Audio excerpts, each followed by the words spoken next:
So you are fresh from that heated presentation in Parliament yesterday. You did come out swinging. How did you think you did? And I'm departing from the point that, yes, most of the private people on the board are from the private sector, but they must still observe the prescripts of the law. SA Tourism is a Section 3A entity, and it's governed by the Public Finance Management Act. I've been able to prove that the board violated the Tourism Act, Sections 18, 19, and 20. And what matters is the law matters. Every cent matters. And my role is to protect the public purse. And I will continue to do so. It is a pity, or yesterday, some of the committee members felt that I was too harsh. But you cannot then qualify and say, oh, this is a technical law that we broke and all of that. I was disappointed because Parliament do make the laws, and Parliament must make sure that the laws are upheld at all times. So I will continue to work with the private sector, the Tourism Business Council, and we continue to implement the Tourism Partnership Growth Plan that we are busy with. All right, let's get into the board member issue, Minister De Lille. So a former board member, Lawson Naidoo, we've spoken to him in the past as well, insisted that he didn't ever act as SAT chairperson. There was basically a mandate given to him by other board members that he carried out a collective mandate. He also claims that you had improper sight of internal correspondence between the board and human capital. There's another board member, Judy Mokwedi, who described the dissolution of the board as a profound betrayal and said that the ministry, your ministry under your watch, deliberately extinguished the governance light that should have guided the South African tourism. How do you respond to these charges that, in fact, it is the actions that you've undertaken that have created instability?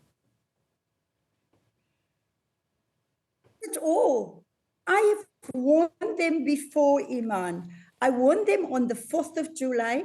I warned them on the 13th of July in a letter where I expressly explained to them that you are not follow procedures in terms of the law. And thereby, by convening meetings without following due process, you are putting the organization at risk. Because those decisions that you take in unlawful meetings can be questioned later on. They know the truth. And I also said to them that the chairperson resigned on the 31st of July. They had a full quarterly meeting on that day. Immediately, hours later, on the 1st of August, they claim it was not a meeting, it was a round robin, it's just semantics. But out of that, whatever they want to call it, came a resolution. And the resolution appointed Lawson Naidoo as the representative of the board. There's no such thing in the Tourism Act that says you can appoint a representative of the board. So they acted unlawfully. And therefore, it's not me causing instability. There is no instability. There is no crisis. We continue to work with or without them. But you do need a board to work, don't you, Minister? Yes, I do. And that's why I've acted immediately. I have appointed 6 South Africans.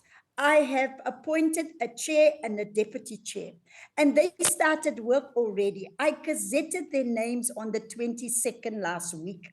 And so there's no crisis. They had already met twice, and they continue to look at the priorities within SAT. And so I also maintain that if what I've done is against the law, or not in terms of the law, maybe the best solution is go to the courts. We've got an independent judiciary.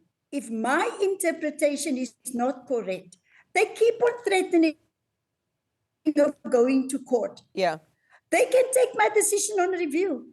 And I'm ready for that because I've got legal advice that I acted in terms of the law, and nobody will tell me to ignore the laws.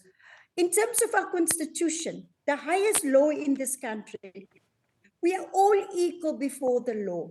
If the board thinks that they are above the law, they've got something coming for them. Yeah, it sounds, Minister, like you're saying these guys went rogue. They've gone now, good riddance.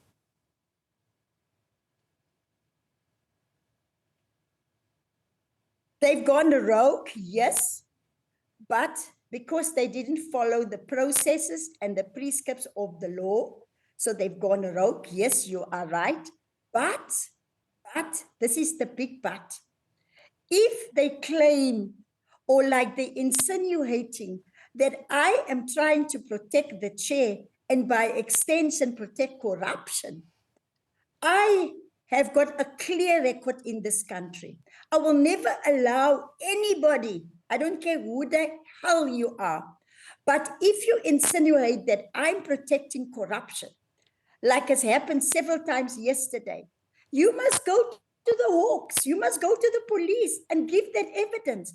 But I will not allow people to continue to smear my name by lying all the time. It seems, though, Minister, and this is where the issue comes from. So on two things, that the timing looks problematic.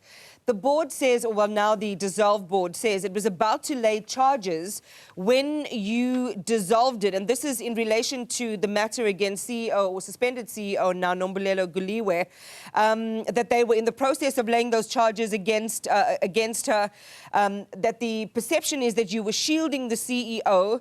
So how do you, given what you've just said now, Minister, ensure that there is a credible process that now unfolds into this forensic investigation, or a forensic investigation into this problematic 4.1 million rand contract?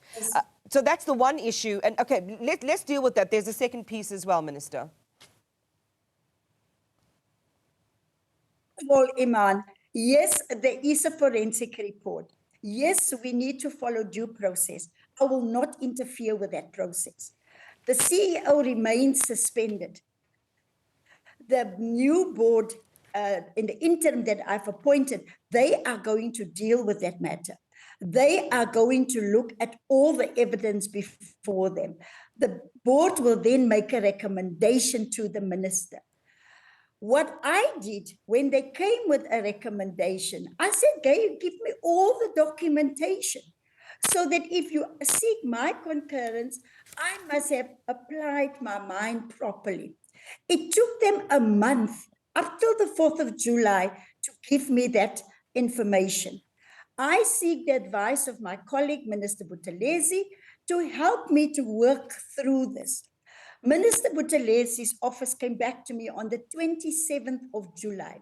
And before I could go back to them, they had their full board on the 31st of July, and then they went rogue.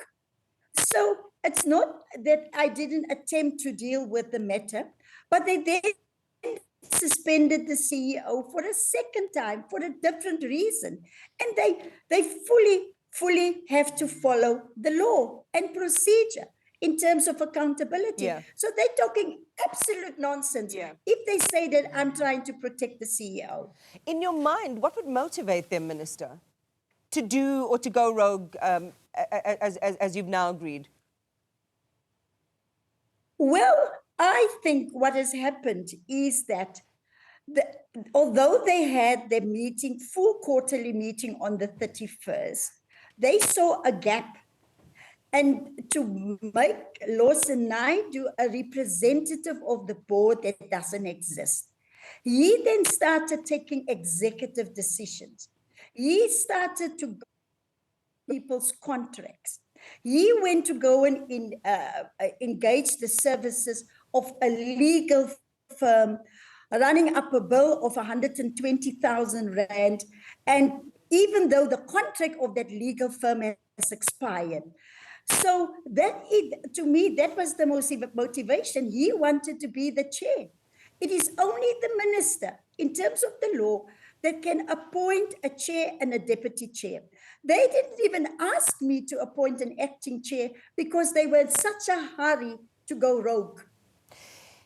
It sounds like that you had similar intentions in wanting to, or at least from their perspective, and as I say, we have also spoken to Lawson Naidoo, and others have been interviewed by Newzroom Afrika, to create stability, to create accountability, pursuing issues where there might have been a lack of corporate governance and so on. How is it that you see them as being so misaligned, Minister, with your own objectives, given, again, that this is the second time that we've had a board dissolve at South African Tourism? There's nothing wrong in pursuing accountability, but it must be done within the prescripts of the law. Nobody's above the law. I've got no problem with that. By the way, Iman, the first board that I dissolved, regarding the Tottenham Hotspurs deal, I saved the country 1 billion rand. And now the SIU has confirmed that the board didn't act in terms of the law. So if I must uphold the law, which is my duty, because the law matters, every cent matters, it's the taxpayers' money. My duty, Iman, is to protect the taxpayers' money. My duty is to uphold the law, and I will continue to do so. And if there's anyone that feels that I've acted outside of the law, also have the remedy. They've got a remedy. They can challenge what I've done instead of trying to smear my name all over the country. But South Africans know better. I went before the same parliament 25 years ago, and I blew the whistle on the arms deal, and I was attacked. Again, when you do the right thing, you get attacked. You're damned if you do, and you're damned if you don't. Let's go back, Minister, and of course we can't forget that moment, and I was a young reporter at that time reporting on those matters in South Africa's history. But if we're going to go back to the letter of the law, Minister De Lille, and if it was purely about enforcing compliance, you have these former board members who insist that you had things like advanced sight of confidential correspondence between them and human capital, and I believe this is with relation to their pursuit of Nombulelo Guliwe. How do you explain that, which they also characterize as interference in the operational duties of the board and an overreach of your mandate? You know, Iman, so many things happened in the past few weeks. And I'm challenging everyone. If you've got any evidence, like I've done yesterday, I gave evidence to Parliament and said, this is what I've done. Use that evidence to challenge what I've done. But you can't be making these wide allegations and then you can't back it up with evidence. They have made so many statements yesterday. It was like, victim mentality. Oh, she didn't treat us right. Oh, she didn't give us an opportunity. They're lying. I've got the evidence. I've been speaking to them about the wrong things that they are doing, including Iman. The Auditor General in April already wrote to me and said, you must appoint a CFO and the head of internal audit in SAT. As we speak today, they've still not done it. So I can show you all the evidence and how I have interacted with the board. The buck stops here. I have to make sure that things are done within the prescripts of the law. Minister. And if they've got evidence that have not done so, please, they can proceed and do whatever they want to do. Well, Minister, thanks for making yourself available this morning. We do appreciate your time. The Tourism Minister, Patricia de Lille, will have a second bite at this particular subject with Ronaldo Nalumanga, who is the Parliament Portfolio Committee on Tourism Chair, to also unpack what happened yesterday. We're touching on 8 o'clock. I'll say goodbye for just a moment and see you after the break.